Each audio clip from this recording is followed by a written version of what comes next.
SC দেখলেন, OBC দেখলেন, খুব তাড়াতাড়ি দেখতে পাবেন এই মাসের মধ্যে। এটা আমি আগেও বলেছিলাম। প্রাইমারিতে কতগুলো চাকরি বাতিল হচ্ছে, প্রাইমারিতে বাতিল হওয়ার একদম দোরগোড়ায় আছে। ৬৬,০০০ প্লাস চাকরি বাতিল হতে চলেছে প্রাইমারিতে।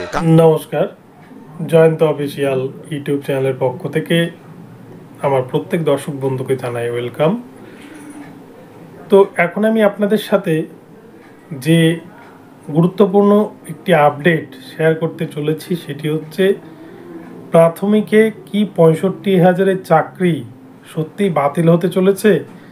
এই ৬৫,০০০ চাকরি বাতিল বা বাতিল নয়, এই দুটির বিপক্ষে এবং পক্ষে কি বলছেন বিশিষ্ট আইনজীবীরা এবং কি কারণে প্রাইমারি টেট ২০১৪ বাতিল হতে পারে, আপনাদের সাথে বিস্তারিত এই ভিডিওতে আলোচনা করব। আপনারা সম্পূর্ণ ভিডিওটি দেখুন এবং যারা এখনও চ্যানেলটি সাবস্ক্রাইব করেনি আপনারা চ্যানেলটিকে সাবস্ক্রাইব করে নেবেন।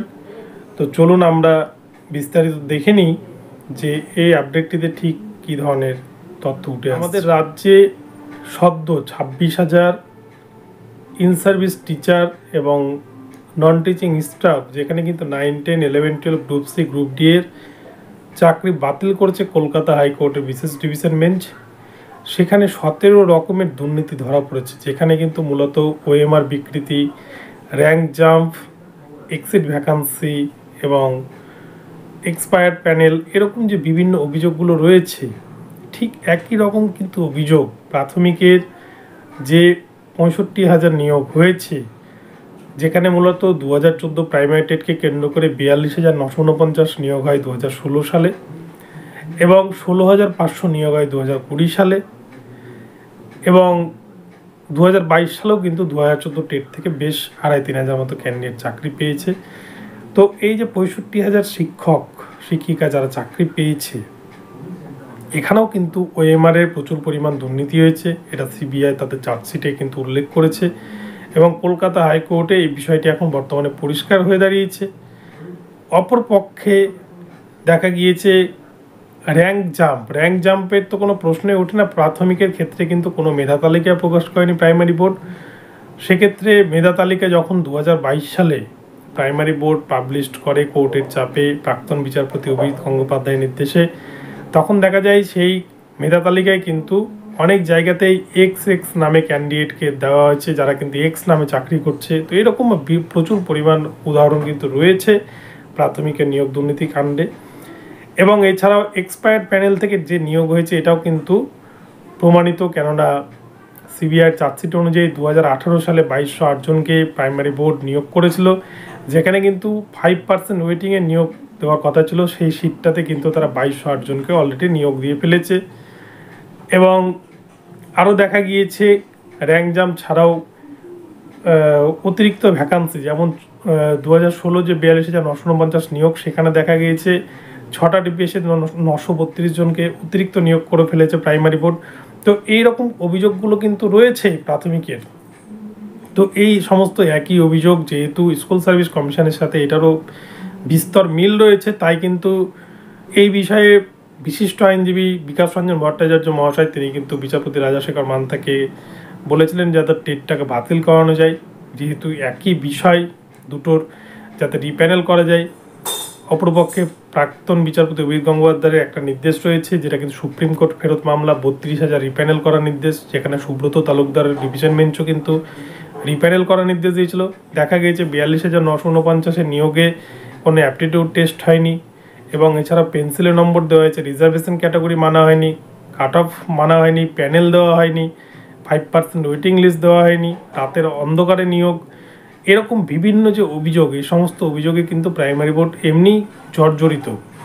তো এর পরেও প্রাথমিকের এই যে নিয়োগ দুর্নীতি মামলা, এখানে ৬৫,০০০ চাকরি আদৌ বাতিল হবে কিনা, এই প্রসঙ্গে কলকাতা হাইকোর্টের বিশিষ্ট আইনজীবী শ্রমিক বাগচি তিনি কি মন্তব্য করেছেন আমরা এই ভিডিওতে দেখে নেব।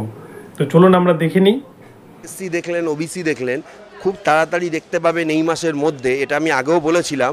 প্রাইমারিতে কতগুলো চাকরি বাতিল হচ্ছে, প্রাইমারিতে বাতিল হওয়ার একদম দোরগোড়ায় আছে।